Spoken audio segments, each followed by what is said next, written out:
Christopher Nolan की film memento अपनी अनूठी कहानी कहने के तरीके के लिए प्रसिद्ध है। यह फिल्म उल्टे क्रम में चलती है, यानी फिल्म का अंत पहले दिखाया जाता है और शुरुआत सबसे बाद में। कहानी की शुरुआत एक धुंधली तस्वीर से होती है। लियोनार्डो एक मरे हुए आदमी की फोटो देख रहा है, लेकिन अजीब बात यह है कि वह फोटो धीरे धीरे साफ होने के बजाय धुंधली होती जा रही है, क्योंकि यहाँ वक्त पीछे की तरफ जा रहा है। लियोनार्डो ने अभी अभी टेडी नाम के एक शख्स को गोली मारी है। क्यों मारी उसे खुद भी ठीक से याद नहीं, बस उसके पास एक फोटो है जिस पर लिखा है, इसे मार दो, यही वो कातिल है। दरअसल लियोनार्डो के साथ एक बहुत बड़ा हादसा हुआ था। कुछ साल पहले दो लोगों ने उसके घर में घुसकर उसकी पत्नी पर हमला किया था।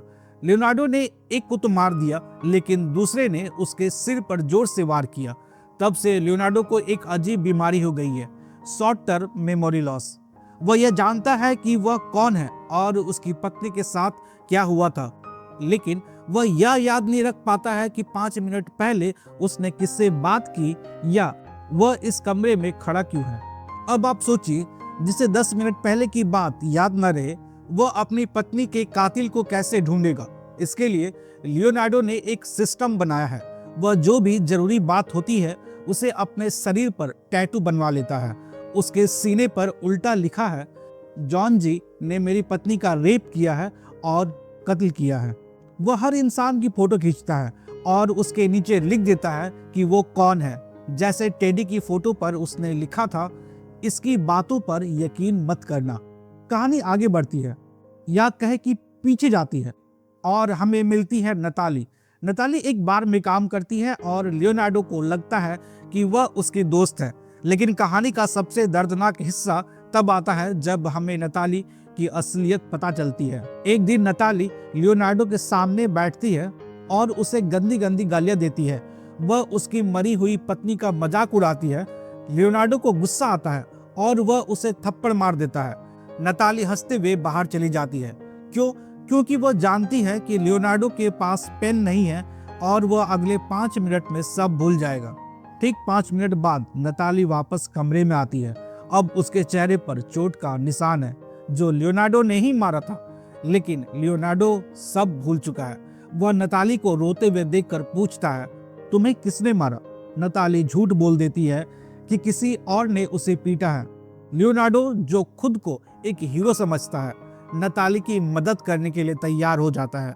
वह उस बेचारी औरत के लिए किसी का भी खून करने को तैयार है जिसने अभी अभी उसे धोखा दिया था।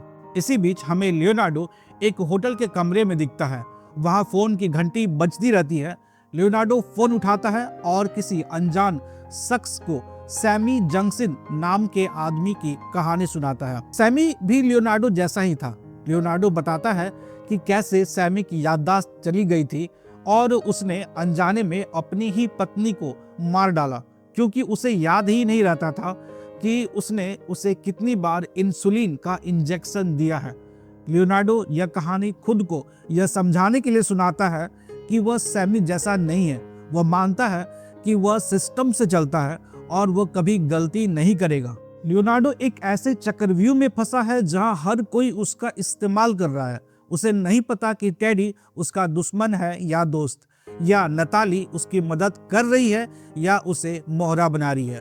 वह बस अपने टैटू और तस्वीरों के भरोसे एक ऐसे इंसान को ढूंढ रहा है जिसे शायद वह पहले ही मार चुका है, या शायद वह इंसान कभी था ही नहीं। एक बार लियोनार्डो खुद को एक होटल के कमरे के बाथरूम में पाता है। उसके हाथ में एक बोतल है और सामने एक आदमी टॉड बंधा हुआ है। लियोनार्डो को बिल्कुल याद नहीं है कि यह आदमी कौन है और यहाँ कैसे पहुंचा। हकीकत यह थी कि नताली ने लियोनार्डो का इस्तेमाल किया था। उसने लियोनार्डो को यकीन दिलाया था कि यह टॉड नाम का आदमी उसे परेशान कर रहा है। लियोनार्डो ने अपनी बीमारी की वजह से बिना सोचे समझे उसे पीटा और बांध दिया। बाद में जब लियोनार्डो फिर से भूल जाता है तो वह गलती से टॉड को छोड़ देता है। यह हिस्सा दिखाता है कि लियोनार्डो की इंसाफ की तलाश असल में कैसे बेगुनाह लोगों के लिए मुसीबत बन रही है।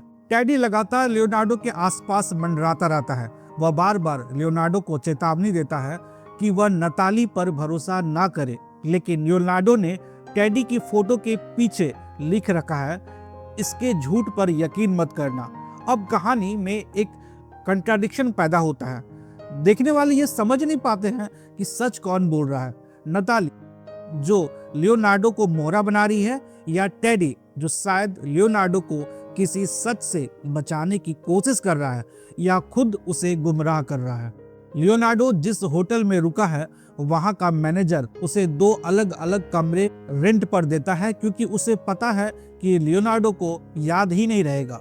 लियोनार्डो को एहसास होता है कि हर कोई, चाहे वो होटल का कर्मचारी हो या उसके दोस्त, उसकी स्थिति का फायदा उठा रहे हैं।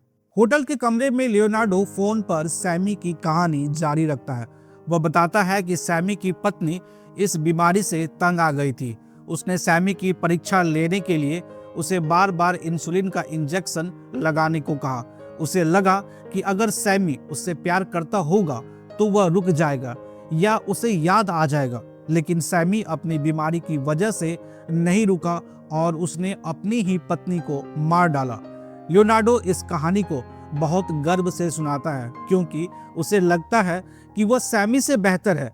उसके पास सिस्टम यानी नोट्स है, लेकिन कहानी सुनते हुए आपको धीरे धीरे यह शक होने लगेगा कि क्या सैमी की कहानी असल में लियोनार्डो की अपनी कहानी तो नहीं है। नताली लियोनार्डो को जॉन जी नाम के एक आदमी की जानकारी, उसके गाड़ी का नंबर और एड्रेस देने का वादा करती है।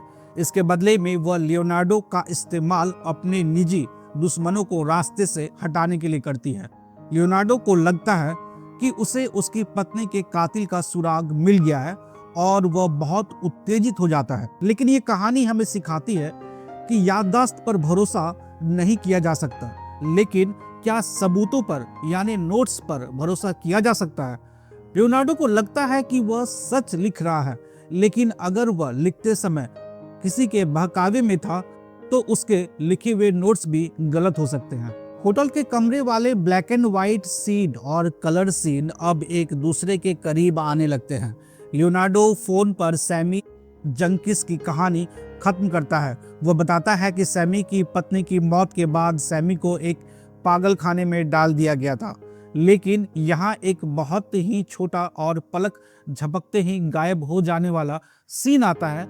एक सेकंड के लिए स्क्रीन पर सैमी जंकिस की जगह लियोनार्डो खुद पागल खाने की कुर्सी पर बैठा दिखाई देता है। यह इशारा है कि सैमी की जो कहानी लियोनार्डो सुना रहा है वह असल में उसकी अपनी कहानी हो सकती है, जिसे उसके दिमाग ने ही बदल दिया।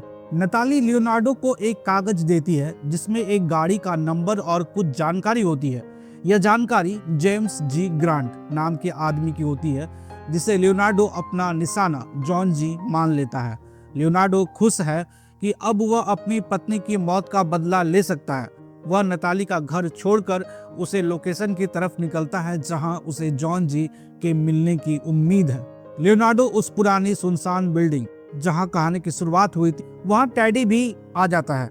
टेडी उसे समझाने की कोशिश करता है कि वह गलत रास्ते पर है। टेडी उसे बताता है कि लियोनार्डो पहले भी कई बार जॉन जी को मार चुका है, लेकिन वह बार बार भूल जाता है और फिर एक नया जॉन जी ढूंढने लगता है।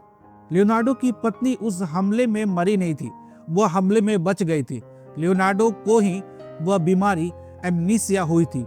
सैमी जंकिस की पत्नी वाली कहानी असल में लियोनार्डो की कहानी थी। लियोनार्डो की पत्नी ने ही उसे परखने के लिए बार बार इंसुलिन देने को कहा था और लियोनार्डो ने ही अनजाने में अपनी पत्नी को मारा था। लियोनार्डो के दिमाग ने इस दुख और गिल्ट को सहने के लिए एक झूठी कहानी बना ली कि उसकी पत्नी को जॉन जी ने मारा है। उसे सैमी जंकिस नाम के एक असली मरीज की कहानी में अपनी यादें मिला दी। जब टेडी यह सब लियोनार्डो को बताता है तो लियोनार्डो इसे स्वीकार नहीं करता। वह गुस्से में आकर टेडी की गाड़ी का नंबर प्लेट नोट कर लेता है और अपनी फोटो के पीछे लिख देता है, डोंट बिलीव दिस लाइज, इसके झूठ पर यकीन मत करना। यहीं पर लियोनार्डो जानबूझकर खुद को झूठ बोलने के लिए मजबूर करता है।